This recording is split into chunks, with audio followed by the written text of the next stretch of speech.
What's up, YouTube? Tyler from Yugi Bros, and I'm here to bring you a updated BA list.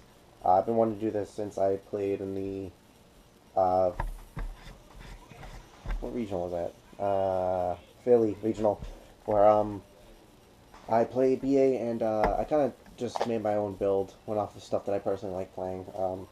I just I played a lot of cards that some might not play just because I just feel like it's a good option, and I just feel like cards I play at one, I always end up seeing when you need to see. It's just how the game is. It's kind of weird. So I just played a lot of weird one-ofs that are questionable, but they were all very good, and I haven't had a problem or a reason to take them out. I like having options in this deck because this deck does a lot of floater stuff. So for me to just do standard monsters effect stuff, like monsters and like make Dante's and then start swinging, for me to be able to do different things like rank it up or to banish or compulsor monster. I feel like those are really good.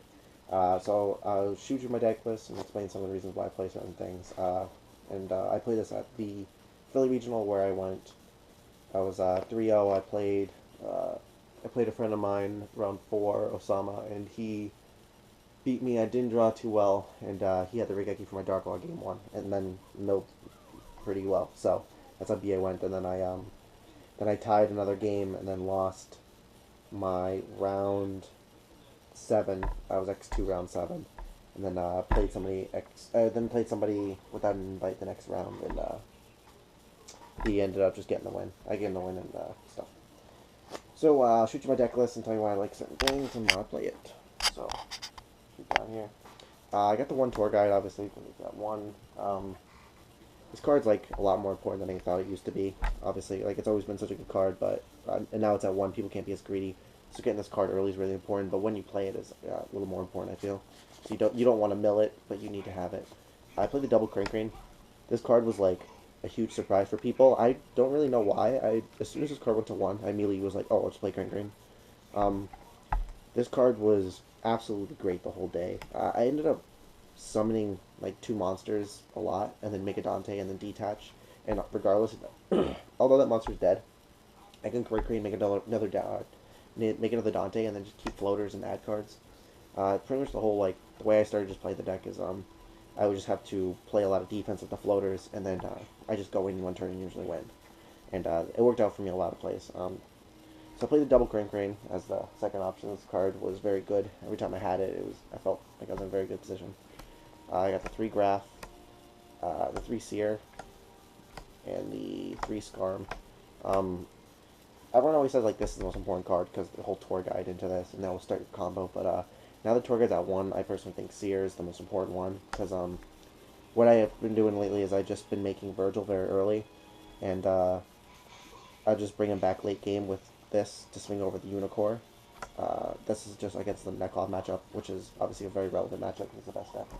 So I just feel like Seer is very good now because he keeps the floating going a little bit more, and he makes the weirder plays. So I don't know. I personally think he's like the best one right now.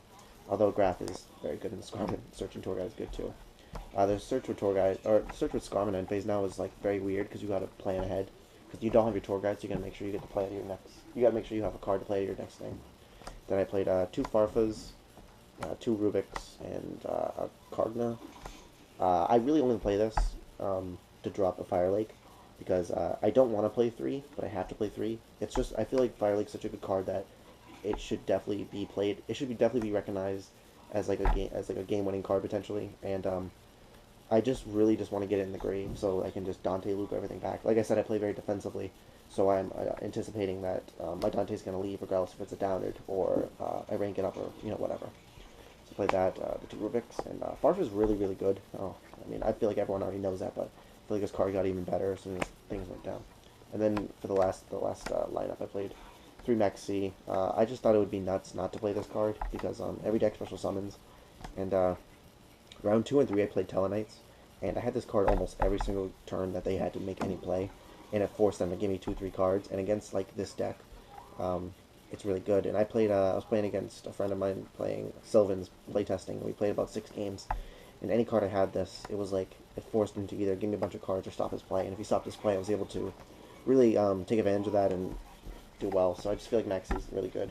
That's like 20 something in the main. That's it for monsters. For spells, I got the Foolish, the Allure for the one of.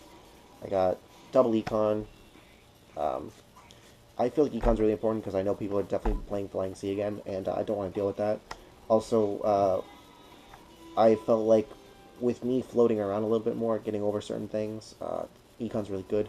This actually won me, or this put me in a really good position in time. I ended up losing to Kid Slow played me, and it was really unfortunate. I wasn't too happy about it, but I ended up econing my Farfa, taking his Valk, banishing his Jin locked, uh, banishing his Jin locked Klaus, and then my Valk swung over his Unicorn, and then main phase 2 I tributed the Unicorn and my Graph in my hand, drew 2, and then comboed off, and then I ended up my board with double Dante and a Virgil in time, which is very strong. I got the 2 Mass Change. This card's really good. Um, it's just it kind of like I guess the like my main happy thing about this is like Dark Law is a good card, but it really just secures the tour guide play. Even though it sounds ridiculous in the card that won, if they stop your tour guide, it's kind of like a big problem. So this just makes sure your tour guide goes through, I guess. And it's a good card. Dark Law is in general decent. The Wonder Geki. I had something else in the deck, but I think Chris put this in. But Regeki's good, so I played 2. And I played my 3 weird 1-ofs for the last spells. 1 Dark Core, 1 uh, Back to Square 1, and 1 Rank Up. Originally Dark Core was not in this. Instead of these 2, I played 2 XYZ Reborns, which was a little gimmicky, and I decided to replace it with options. This card was actually amazing all day. Back to Square 1. I bounced Windows, I bounced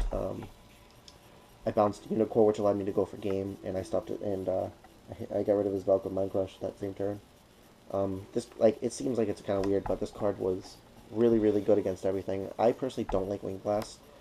I just don't think it's good, but I do like having this, like the option to just play it on my turn if I need to. And same thing with Dark Core. I think Karma Cut's really strong, but I only like Regeki Break as a discard trap because Regeki Break can hit anything, and like I feel like with Wing Blast, although it can hit everything, it doesn't remove the problem; it just prolongs it. And with Karma Cut, I can only hit face-up monsters. Where Dark Core, I believe I can do the same thing. Yeah, I can just banish, but I like having just the option, just like how Back to Square One was.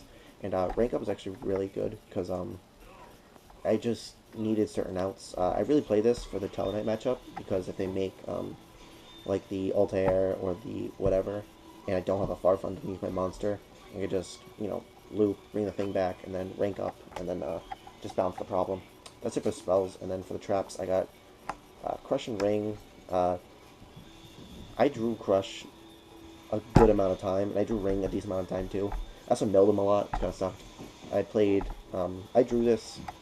Both of my my round 1, I drew this once against Yusenju's, and it got me a really good advantage. And then I want to not bark from me, kid? Shut up. And then I played shut up. God, card dog doesn't understand. I'm trying to do a video. So I activated Crush against Talonites. I opened it both games actually against one player, and he was super nice too. And I crushed him. I felt terrible, and I was like, "Well, that secured the game." Then the next round, I played another Talonite, and I drew into it game 2, and I hit a whole ton of monsters, and I completely won the game. Ring was good too. I ringed a lot of stuff. Oh, I crushed a Leo. That was cool. I got the 3 Fire Lakes because they're really good. 3 breaks. Like I said, I only like playing break, and the 2 breakthroughs. And that's it for the main. The breakthrough is really just to stop, obviously, like the Trish, the Unicorn, Dark Law, stuff like that. Stuff I didn't want to see on the board. And I know I milled things, so this is just to secure. I personally don't like Valor. I just feel like I just always draw at the worst time, and I don't like that I can only activate at certain times. Or breakthrough I can activate whenever I want. I like break a lot because I really think that setting break and setting like a graph and having a Scar or Seer in hand is like a really strong play, or vice versa. Having a Seer on board and be able to set a break and drop a graph, because I mean breakthrough really hits everything, so I think it's very strong. And the Fire Lakes are obviously. I just think it's so good. Personally, I want to play 2, but I feel stupid playing 2 because I always want to have it, and that's why I'm playing the card. So that's it for the main. It's a 40 card main. And for the extra, I got the 3 Dantes.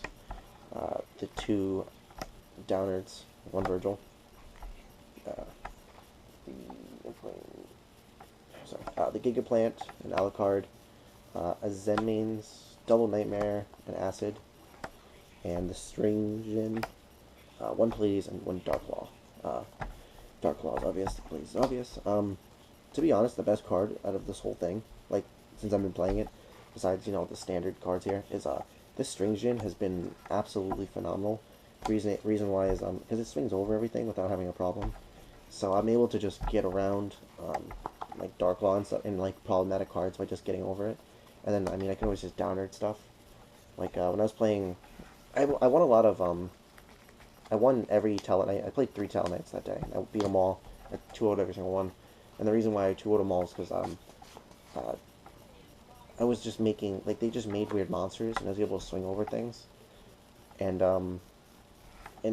every time I played a Telenight matchup, I just ended up I ended up going out of the way to Crane a Farfa, overlaying into like a Dante, and then I just mill the Crane and then do stuff, and then I put a Downard over it, and because I know what does Telenight do? They bounce your stuff, so they would bounce my stuff. I would search, and then I'd Farfa, and I'd automatically win that game. So I just preemptively played for the next turn, and then I decided to go in. I would decide like at least 2 turns before, like the turn actually came when I was going to go in, depending on the situation. So extra deck or side deck, 2 Chaos Hunters for the Netcloths, 2 Mind Crushes, 2 Crows, 2 Spaces, which I don't. Oh, actually, no, I played Twisters because I didn't have them. That's stupid. Two Spaces, 3 Karma Cuts, 2 Horns, and my favorite card is 2 full Houses. This is for Dolls. I didn't have these on. I played Dolls around 5, and I got a tie, unfortunately, because I didn't know we were in time. Like, we went in late, and we were in game 2, and I won game 1. So, he had 1,000 life points more than me, or 2,000 life points more than me, so I had to scoop, which is unfortunate. Or, I mean, whatever it was. This card's for the Dolls. This card is for Telenights and Yusenju. This card's really good. I played 3 of them myself. Crow was for Telenights, and I expected plants, but I didn't see any. This is basically to hit those good plant cards. And it's also good against, I play this against Netcloths. These are for Netcloths and BA, depending on what their build looks like. Same thing, Netcloths, Chaos Hunter, it's really good. And the 2 space is just to have extra stuff. This card's like the best, in my opinion. I think this card's ridiculously good. Just people aren't expecting it, and when it resolves, it's completely like catastrophic, and usually just almost securely win the game. I was expecting to see things like 6-axis, relevant, like things like fan favorite decks. So because I was expecting to see fan favorite decks, I sided like that. So that's my main side. I mean, my side changes, every time I end up going anywhere. But for the most part, the main is exactly what I've played and tested lately, and I really like it. I think everything is very, very fun, very fluid. It's very consistent. I think I had one game where I drew very bad, and that was around 4. I mean, I made a Darklaw game 1, and I had a pretty good position, and he drew the Regeki, and that's very unfortunate, because one card changed for how I did. So that happened, but, and then game 2, I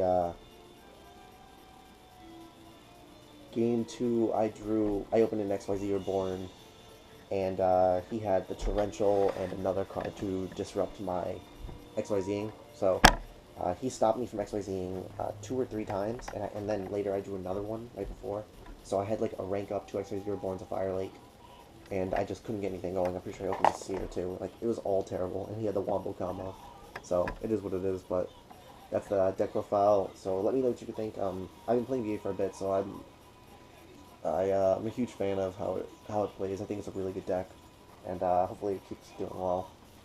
Gets better. So let me know.